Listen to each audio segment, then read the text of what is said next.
recente relatório de Chatham House, Centro de Estudos com base no Reino Unido, aponta que o Brasil tem 2 dos 14 gargalos que ameaçam o abastecimento global de alimentos.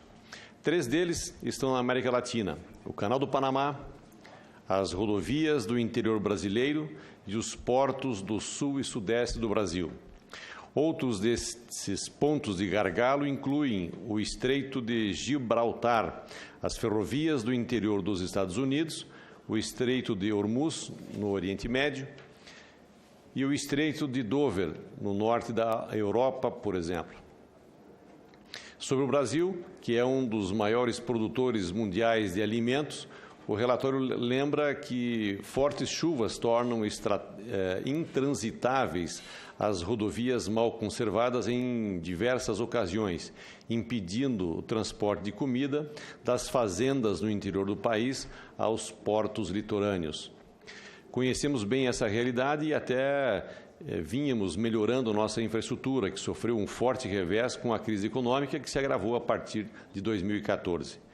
Com a retomada do crescimento, estima-se que em 2018 voltaremos a movimentar o mesmo volume de cargas de 2014, antes do agravamento da crise econômica. No entanto, nesse período, os investimentos anuais em infraestrutura caíram de 52 bilhões de reais para 35 bilhões de reais, 1/3 inferior ao patamar pré-crise, ou seja, o país deve se deparar com um entrave logístico maior do que em 2013 ou 2014.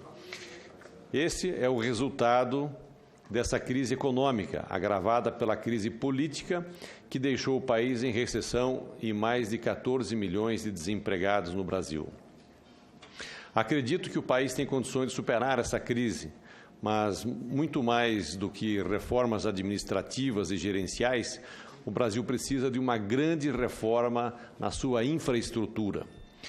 Precisa recuperar e ampliar sua malha rodoviária, modernizar os portos, implantar ferrovias, construir armazéns e consolidar novos polos para a exportação do agronegócio, como, por exemplo, o polo em Porto Velho, via a hidrovia do Madeira, com a duplicação da BR-364, a reconstrução da BR-319 e a construção da ferrovia de Sapezal a Porto Velho. Na situação atual, sem as melhorias projetadas para o setor de transporte, nesses 4 anos de crise, o que vimos foi um aumento do chamado custo Brasil, alavancado pelos custos de logística e especialmente pelo frete, que teve como vilão o aumento do preço do óleo diesel. Só nos últimos 12 meses, o óleo diesel encareceu 6,2%, sendo que em 2016 o aumento foi de 13%. Esse é o resultado da nova política de preços adotada pela Petrobras, de reajuste dos combustíveis conforme a variação cambial e a cotação do petróleo no mercado internacional, o que, na verdade, serve para o governo arrecadar mais impostos para o pagamento do superávit primário. O fato é que o aumento dos custos de logísticas vem do aumento dos custos com o transporte. Com a crise, os investimentos públicos e privados na infraestrutura para o escoamento das cargas deram marcha ré.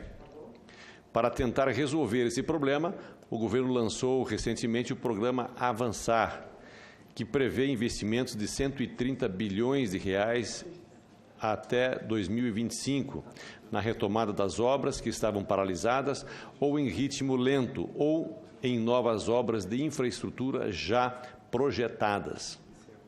No entanto, estimativa da consultoria Interbrasil prevê que do valor anunciado pelo governo, apenas 36 bilhões de reais serão direcionados em 2018 para rodovias, ferrovias, aeroportos, portos e hidrovias, 30% menos do que foi desembolsado em 2014.